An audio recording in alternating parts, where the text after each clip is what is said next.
G'day, it's Rusty and welcome to the channel.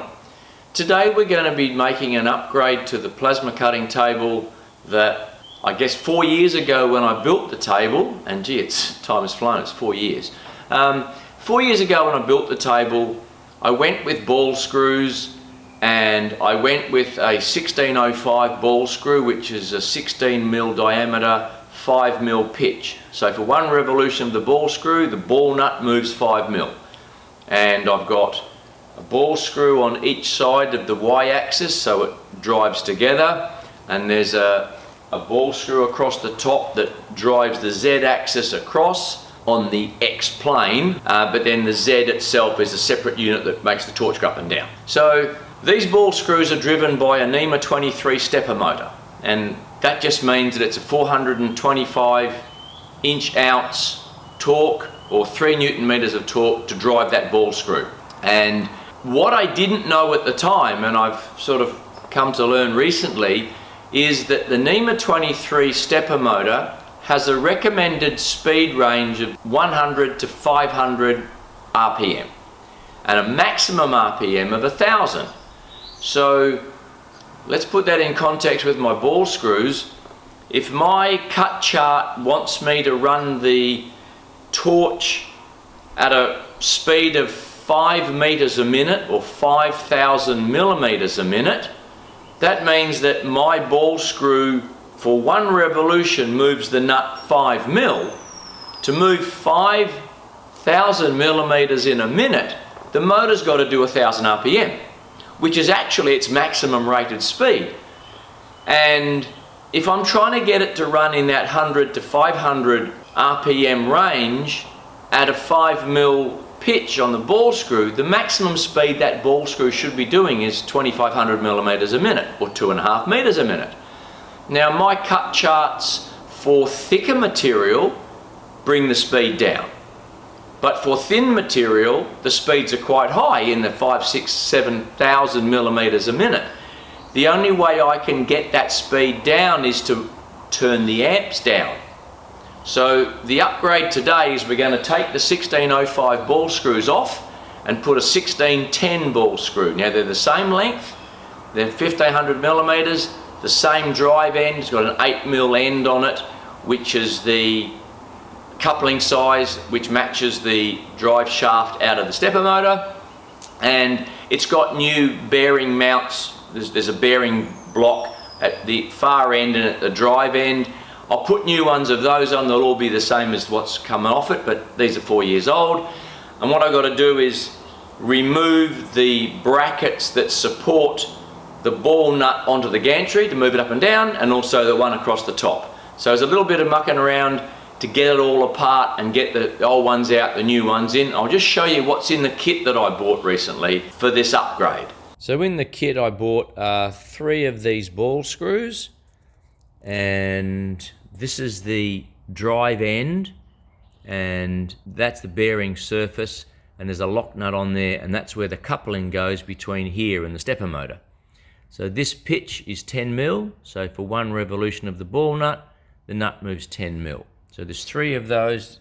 Also on the shaft this is the ball nut, and there are grease nipple holes here, and then there's mounting holes here on this face. And then on the other end there's another bearing surface goes there, and there's a circlip that holds that in place. There's 3 of those. You've also got these, this is the ball nut block, so that slides over the ball nut and bolts onto that face, and then this back face is where your bracket assembly bolts to. This is the non-drive end bearing support. So you've got a block with a bearing, and you've got a circlip on the end that goes on the end of the shaft. And this is the drive end bearing block, and you've got a spacer with a seal on the end. Then there's a lock nut, and the lock nut does up on the thread. This is the y-axis stepper motor. There's a coupling onto the end of the shaft. That's where that nut goes. And then that's one bearing block. This is the ball screw to the other end, and on the other end you've got this other mounting, and hidden away That's the leading face of that ball nut block. And then this is the mounting bracket that goes down to the Z. So all this is going to have to come off to replace this one. And on the side, the Y-axis has the same, except it's got two of them. We've got a coupling, the mounting block. That's the ball nut block, which bolts onto this gantry bracket. So just a matter of dropping those out, undo this, undo the coupling. Then the other end, you've got this other mount, and there's that circlip in there. So fingers crossed, I should just be able to take these bolts out, undo that bracket, and then lift that whole ball screw out. I'll try it with the motor in place. If not, I'll have to pull the motor out as well. So I'll get on and do it, and I'll just show you progress as we go. And this is the first of the Y-axis 16 by 10 ball screw. New, that's the nut block, the ball nut. I've been grease nipple in it. This is all new. I've done the lock nut up, and that's down to this end. Bearing support, circlip on the end. So that's one of the Y-axis ball screws done. I've got the other one to do, and then I've got the X-axis up on top of the gantry. I was just checking the alignment. That's the shaft from the stepper motor, and this here is the drive end of the original ball screw. Now I thought I had them pretty square, but there's a very slight offset in there. So when I put the new one in, I'll just need to make sure that we correct for that. I know you can take a tiny bit up in the coupling, but I'd rather have it straight rather than have a tiny offset. That way you're not stressing the coupling at all. And this is the Y1 ball screw installed. The alignment issue I had here, I corrected it quite easily.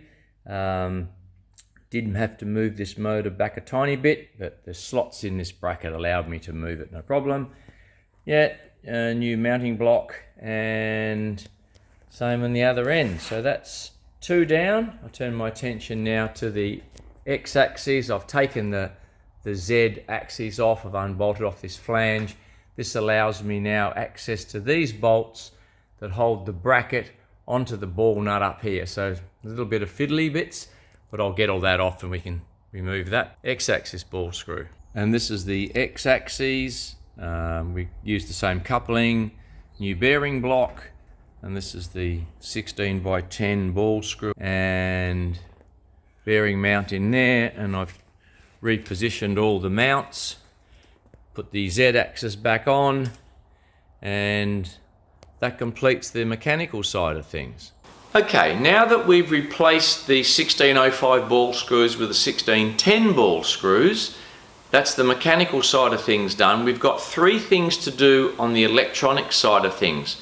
We need to set the distance per rev in the MyPlasm software for both the X and the Y axes. The Z axis we haven't changed, it's got a 1605 ball screw, but because basically it doesn't really move unless the torch-height controller adjusts slightly for it while it's cutting, that's not moving up and down at a great rate, so we don't need to do anything about that. Other thing we need to do is change the micro-stepping. Now the micro-stepping has got to do with the pulses that the MyPlasm controller card sends to the stepper driver motor that tells the stepper motor to turn and how far to turn. So for a 10 millimeters per rev travel distance, the micro stepping is 1000, and we can actually see 1000 as a setting both on the software and on the dip switches on the side of the stepper driver unit.